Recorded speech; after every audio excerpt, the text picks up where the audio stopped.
दी internal God episode 2 के starting में हम देखते हैं हमें बताया जाता है कुनलुन फील्ड का ईस्ट रीजन पर यनवो कमांडरी के जैसा और भी बहुत सारा कमांडरी है।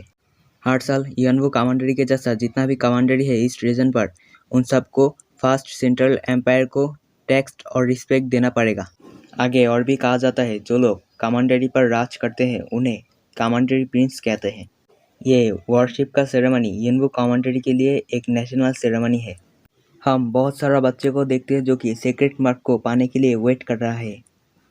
उसके बाद शिनशिप होता है चैनिर के पास जहाँ पर रेड प्रिंस उसे कहता है, नाइन्थ ब्रदर तुम्हारा उम्र ऑलरेडी 16 साल का हो चुका है तो तुम फिर भी वॉरशिप का सेरेमनी अटेंड करने क्यों आए हो? अगर तुम्हें सीक्रेट मार्क नहीं मिला तो तुम ऐसे ही शर्मिंदगी महसूस करोगे।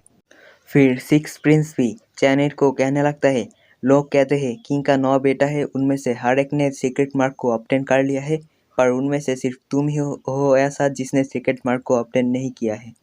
उन लोगों का बात सुनकर चैनिर को बहुत ज़्यादा गुस्सा आ रहा होता है।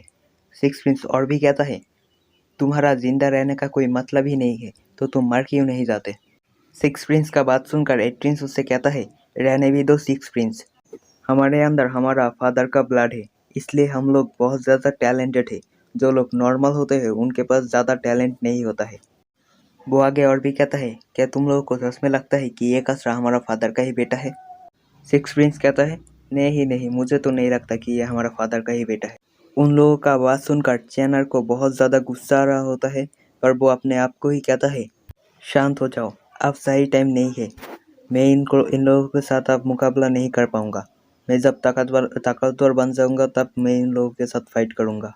वो आगे और कहता है, मेरा पिछले ज़िंदगी पर मैं जब 16 साल का हुआ था तब मेरा फादर ने मुझे वाइट स्पैनियल दिया था।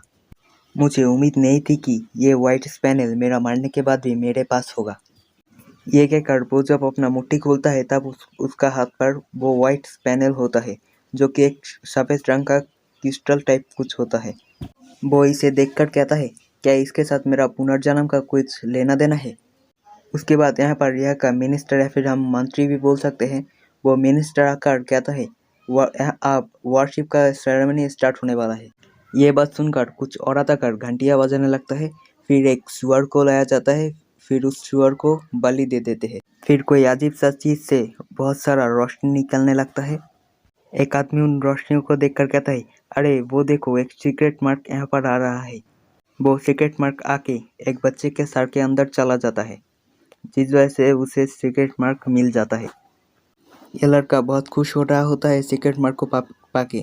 तभी इसका पीछे से कुछ लोग बातें करने लगता है, अरे ये तो जनरल शू का बेटा है, इसका उम्र सिर्फ 6 साल है और अभी से इसे 4th क्लास का सीक्रेट मार्क मिल गया है, इसका फ्यूचर बहुत बढ़िया होने वाला है।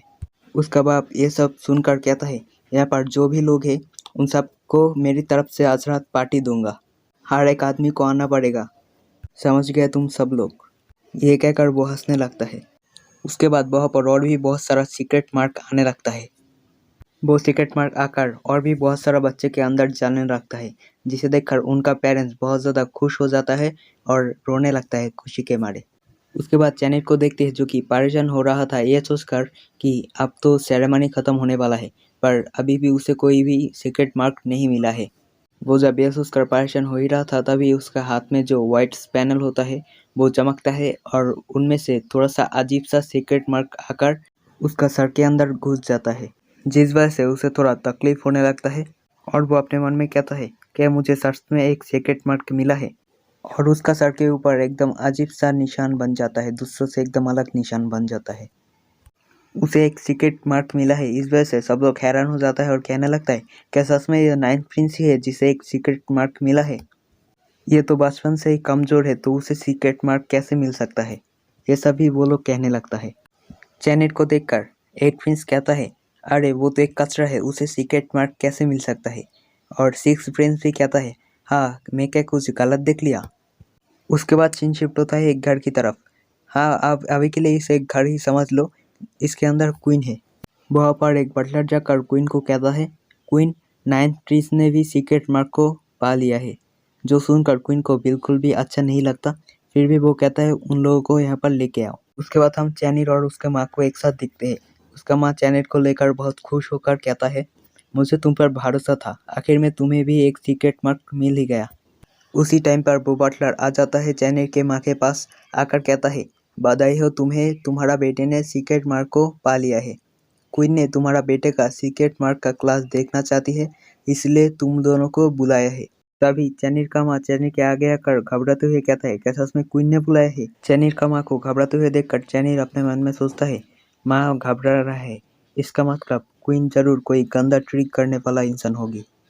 उसके बाद चैनीर अपनी माँ को कहता है, चलो माँ हम जाके क्वीन से मिलते हैं। ये कहकर वो चले जाते हैं क्वीन के पास। क्वीन उनसे कहता है, इस साल इस सेरेमनी का इंचार्ज मैं हूँ। ये कहकर वो मिनिस्टर से कहता है, मिनिस्टर तुमने क्या नाइन्थ प्रिंस का सीक्रेट मार्क का क्लास को पता कर लिया? यह सुनकर मिनिस्टर कहता है, सीक्रेट मार्क का बाइबल पर हर एक सीक्रेट मार्क के बारे में लिखा हुआ है, पर कोई भी नाइन्थ प्रिंस के मार्क के साथ मैच नहीं खाता। फिर क्वीन कहती है, अगर सीक्रेट मार्क का बाइबल पर नाइन प्रिंस का सीक्रेट मार्क के बारे में नहीं लिखा है, तो इसका मतलब उसका सीक्रेट मार्क का कोई क्लास नहीं होगा। वो आगे कहती है, नाइन प्रिंस ऑलरेडी 16 साल का हो चुका है, वो उतना टैलेंटेड भी नहीं है, तो उसे ज़्यादा रिसोर्सेज देकर कोई फ़ायदा नहीं होगा, इसलिए उसे सिर्फ एक बोतल मैरो वॉशिंग लिक्विड दे दो।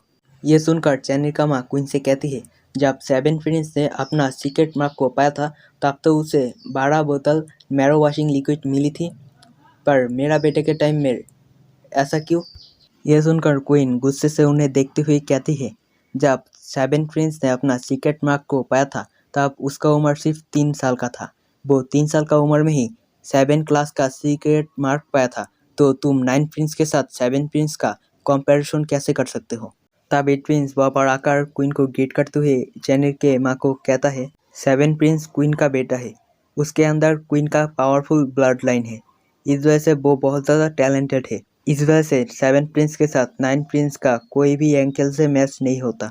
फ्यूचर में 7 प्रिंस को यह का सारा काम संभालना पड़ेगा।